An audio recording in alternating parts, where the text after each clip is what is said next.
Hello दोस्तों, नमस्कार दोस्तों। आज की वीडियो में बात करेंगे कि कुर्की क्या है, कुर्की वारंट क्या है। तो सबसे पहले मैं आपको बता दूं सीआरपीसी 82 फरार व्यक्ति के लिए उद्घोषणा। जो व्यक्ति फरार हो गया है उसके लिए कुर्की की घोषणा करना। अब मैं आपको बता दूं कि इस वीडियो में मैं आपको बताएंगे कि कुर्की वारंट क्या है, दूसरा बताएंगे कि कुर्की वारंट कब जारी किया जाता है, और तीसरे में बताएंगे कुर्की वारंट की प्रक्रिया क्या है, और चौथे में बताएंगे कि किस संपत्ति की कुर्की की जा सकती है। तो सबसे पहले आप ये समझ लीजिए कि कुर्की वारंट होता क्या है। जैसे देखिए, सब लोग अक्सर जानते होंगे, 90% लोग जानते होंगे कि कुर्की वारंट क्या होता है। अगर आप नहीं जानते तो शॉर्ट में समझ लीजिए। देखिए, कुर्की वारंट ये होता है, जैसे मान लीजिए आपने कोई अपराध कर दिया, किसी व्यक्ति ने कोई अपराध कर दिया और वो न्यायालय के समक्ष पेश नहीं हो रहा। पुलिस उसके घर आती है लेकिन वो दुख गया है, वहाँ से चला गया है, वो न्यायालय में पेश नहीं हो रहा है, पुलिस को अपनी गिरफ्तारी नहीं दे रहा है, तो उसको दबाव बनाने के लिए कुर्की वारंट जारी किया जाता है कि नहीं, आप पुलिस को गिरफ्तारी दें, अन्यथा नहीं देंगे तो आपकी संपत्ति को जब्त कर लिया जाएगा। ये तो हो गया शॉर्ट ट्रिक। अब मैं आपको बता दूं कि कुर्की वारंट जो होता है वो कैसे जारी होता है, क्या मतलब कब जारी किया जा सकता है। देखिए, सबसे पहले मैं आपको बता दूं कुर्की का मतलब होता है जो व्यक्ति क्रिमिनल है उस पर दबाव बनाना कि भाई आप न्यायालय के समक्ष हाजिर हो जाएं। दूसरा, यदि किसी व्यक्ति ने कोई भी क्राइम किया है और न्यायालय ने वारंट जारी किया है, गिरफ्तारी वारंट जारी किया है, और वो व्यक्ति न्यायालय के समक्ष पेश नहीं हो रहा है, लापरवाही कर रहा है, या मान लीजिए अपने आप को छिपाता है, उस जगह से भाग गया है, तो ऐसी स्थिति में कुर्की वारंट जारी होगा। दूसरी बात, न्यायालय को इस बात से फ़र्क नहीं है कि आप दोषी हैं या निर्दोष हैं। आप दोषी हों तो वो न्यायालय आपको बताएगा, निर्दोष होंगे आप फिर भी न्यायालय आपका फैसला करेगा।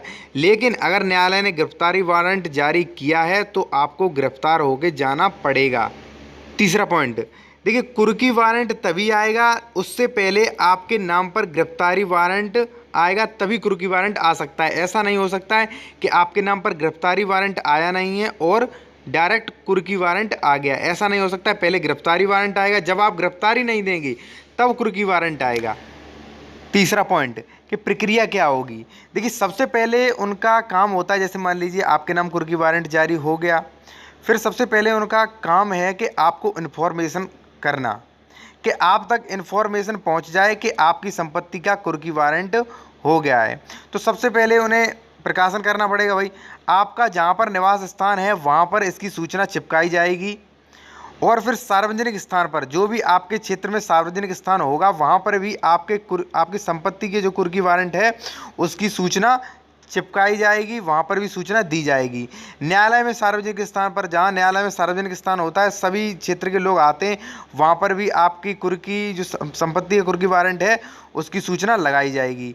और अगर न्यायालय मानता है, भाई उसे लगता है कि दैनिक समाचार में अगर प्रकाशित की जाए, तो जो भी आपके क्षेत्र में दैनिक समाचार है तो दैनिक समाचार में भी आपकी कुर्की की सूचना दे दी जाएगी। अगर मान लीजिए न्यायालय को ये लगता है कि आप जल्द ही संपत्ति हटाने वाले हैं, तो वो न्यायालय ऐसी संपत्ति को तुरंत कुर्की करने का आदेश देता है, तुरंत वह आपकी संपत्ति जब्त कर ली जाएगी। थर्ड पॉइंट, किस संपत्ति की कुर्की की जा सकती है। देखिए, जो भी ऐसी संपत्ति है, जैसे मान लीजिए खेती है, जो भी फसल है, आपका मकान है, कोई पेड़ है, कोई मशीन है, या मान लीजिए जो भी आपकी संपत्ति से किराया हो आ रहा है, ऐसी संपत्ति की कुर्की की जा सकेगी।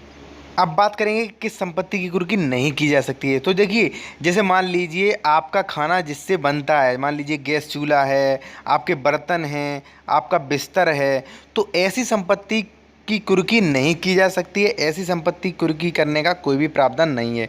दोस्तों, अगर वीडियो अच्छा लगा हो तो लाइक करें और चैनल को सब्सक्राइब